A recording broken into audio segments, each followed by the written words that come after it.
Let's bring in CBS News correspondent Natalie Brand, who joins us from the White House to talk more about Mexico and Canada, which, Natalie, as you know, made those last-minute deals. Some are calling it deals. The president is calling it a deal to postpone the tariff threat. So first, let's talk about what the president is saying, and then let's talk about the reality on the ground.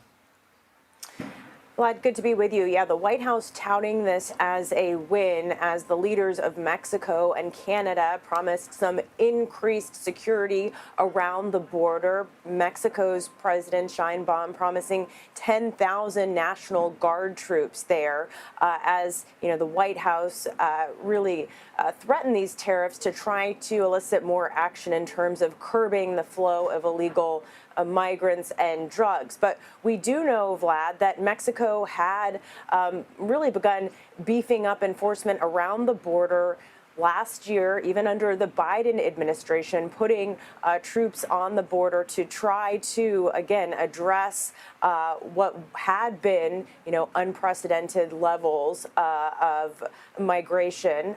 That situation has really tamped down in recent months, even before President Trump took office. As for Canada and its announcement, additional frontline personnel, technology, a commitment to appoint a fentanyl czar, some new initiatives, but also initiatives that had been previously announced months ago. So some experts are seeing the concessions here as not as much, but we'll have to wait and see what happens over the next 30 days. That is the period of time during which the tariffs are on pause for now.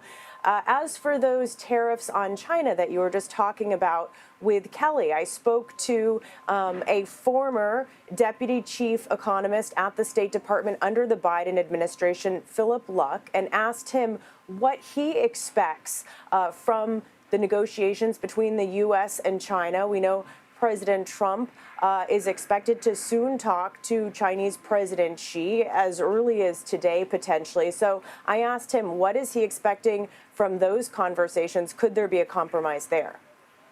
Tariffs on Canada and Mexico would have been dramatically economically impactful. They would have raised costs to U.S. consumers by what was estimated to more than about $1,500 per family per year. These tariffs will be impactful. They will raise prices. We will pay most of them.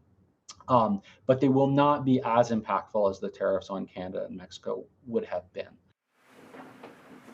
And Philip Luck there raised the question, which other experts are raising as well. The threat of tariffs or imposition of tariffs, is this the administration trying to change trade policy with respect to these countries, or is it being used as a tool, a leverage in a negotiation, Vlad? Yeah, it's really fascinating. I know the White House is signaling when it comes to Mexico that it's a win, but the reporting from us and other news organizations is that the Mexican government had already promised President Joe Biden to send some 15,000 troops to the border back in 2021. They also did it back in 2019 when President Trump threatened tariffs at that time to Mexico. So it's not exactly clear, other than the president being able to say that he's got to win, that anything is going to change on the Mexican side, because they already have, as you say, Natalie, those troops on the border. So let's talk now about what's happening at the White House this afternoon with Israeli Prime Minister Benjamin Netanyahu.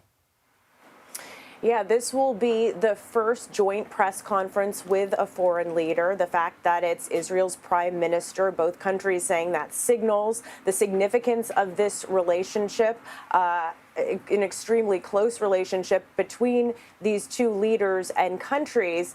And it comes at a really critical time when the Trump administration will have to continue to mediate and help negotiate this phase 2 of the very fragile ceasefire deal between Israel and Hamas. Phase 2 is when there's hope that all the Israeli hostages will be released, and there's more a definitive answer as to how this war ends and what happens in Gaza. That is a big question. The future of Gaza, what happens to the Palestinian people, that is what these leaders, some of the questions they will be asked today.